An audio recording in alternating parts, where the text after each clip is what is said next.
एक बार हम 11 बजे रात्रि के, पहले 9 बजे तक आरती होती थी ठाकुर जी की, तो आरती करके फिर भिक्षा मांगते थे घरों में, तो जो मिल जाता फिर लेकर के एकांत पाते, आचमन करते, फिर यमुना किनारे कुछ देर बैठ, तो 11 बजे रात्रि के वापस होते थे। तो वापस हो रहे थे तो ट्रैक्टर की जो जोतने वाला होता है ना हल, उसमें जो छेद होता है जहां से कनेक्शन होता है, वहां एक नवीन बछिया गाय थी, उसका पैर पता नहीं कैसे उसमें चला गया था।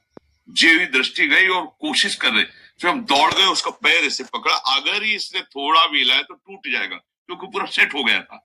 अब हम घबरा गए, 11 बजे रात्रि, 3-4 लोग निकले, हमको भैया थोड़ा हमें सहयोग कर दीजिए, क्योंकि नया बच्चा है, अगर आप इसे थाम लेंगे और अपने लोग धीरे से उठा लेंगे तो इसका पैर सुरक्षित रहे।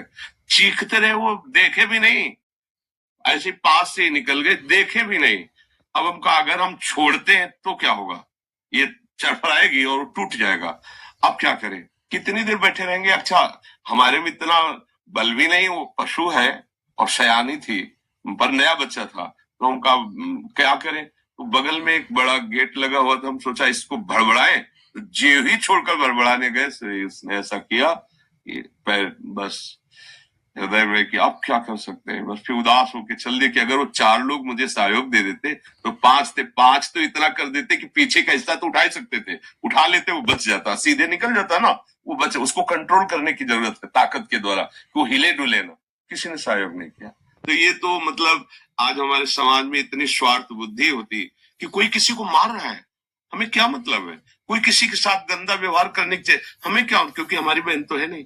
ये नहीं होना चाहिए, ऐसा व्यवहार ना तो कभी करे किसी के साथ, और जहां तक हो सके ना होने दे, तो भगवान आपके साथ है, ये भी बात समझ लो। और जब भगवान का पावर आपके साथ है तो फिर कोई परास्त नहीं कर सकता। और अगर फिर कायरता में दम नहीं। हमारे देश के सूरवीरों ने घास की रोटियां खा के जिए, लेकिन गंदे लोगों के सामने सर नहीं झुकाया, विधर्मियों के सामने। आप पढ़ो बड़े बड़े चरित्र, महाराणा प्रताप आदि बड़े बड़े हमारे देश की जो देवियां हैं, वो अपने शरीर को नष्ट कर दिया, लेकिन विधर्मियों को स्पर्श भी नहीं करने दिया। तो हम उसी भारत देश के हैं। थोड़ी आधुनिकता आकर के गंदे विचारों को बढ़ावा दे रही, लेकिन हमारा देश धर्म गुरु है, भारत देश धर्म गुरु है।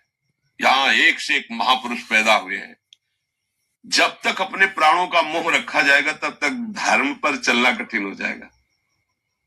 पूज्य श्री गुरु गोविंद साहब जी ने पंच प्यारों की जो तैयारी की थी वो इसी बात की थी, साइड में कोई हमें प्राण दे, जीवन दे, मैं उसे स्वतंत्रता दिलाऊंगा। लाखों की सभा में एक खड़े हुए, आओ अंदर, और ऐसा लीला की कि रक्त की धार बहार दी, दिखाई दिया कि और कोई 5 खड़े हुए थे पूरी सभा में।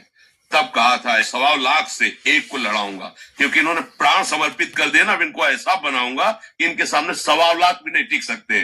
क्यों? प्राणों का मोह छोड़ दिया ना, प्राणों का मोह छोड़ दो, सब भयभीत हो जाएंगे, क्योंकि सबका भय यही होता है कि मैं मरूं ना। और पापी पुरुष में ज्यादा हिम्मत नहीं होती, ध्यान रखना।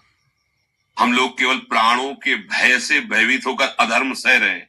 अगर आप अपने प्राणों का भय त्याग दे तो पापी जो पाप करने वाला है वो भयभीत, रावण भयभीत होके गया था सिया जी के लिए, उसके लिए जो शब्द आया ना, जिसे कुत्ता बढ़ियाई पे जाता है ऐसे हो गया था, जिसके चलने से दिक्पाल कांपते थे वो वहां कांप रहा था। लक्ष्मण जी ने रेखा खींची थी, हिम्मत नहीं थी कि अंदर चला जाए, तो उसने चतुराई से, विद्वान भी था, चतुराई से कि भिक्षा बंदी नहीं लेंगे, बाहर आइए।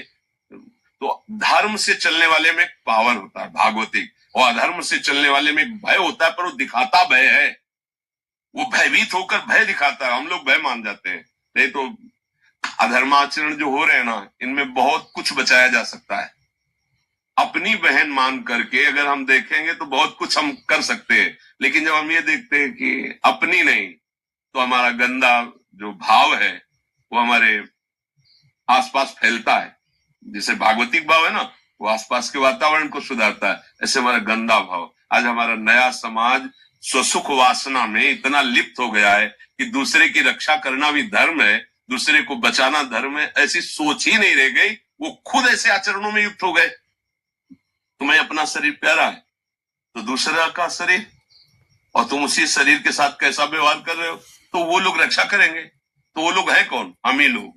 हम ही लोगों की जो बुद्धि सुख वासना में, सुख लूटने भोगने की वासना में आ गई, वो राक्षस बना दिया।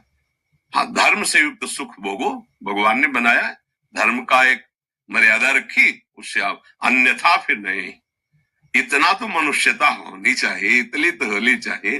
अब वो धीरे धीरे न शास्त्र स्वाध्याय है, न धर्म का परिचय है, न जितेंद्रियता है, तो दबाई नहीं रह गई है। लगता भैया अपने प्राण बचाओ, आज हो रहा होने दो। ऐसा कितने दृश्य आप देखोगे जिसमें सामने लोग खड़े देख के मुंह फेर के चले जा रहे हैं। अगर 4 लोग जा रहे हैं और लौट करके देख ले तो उसकी लघु शंका निकल जाएगी, क्योंकि वो खुद भयभीत है। वो जो अत्याचार परायण हो रहा है ना, वो उसका भय और पाप है। तुम केवल एक बार आंख टाइट करो, उसकी होश उड़ जाएंगे। पर अपने लोगों के अंदर वो बात नहीं रह पा रही। बहुत अच्छा लगा कि आप नौयुवक हैं और समाज रक्षा के लिए ऐसा प्रश्न करते हैं।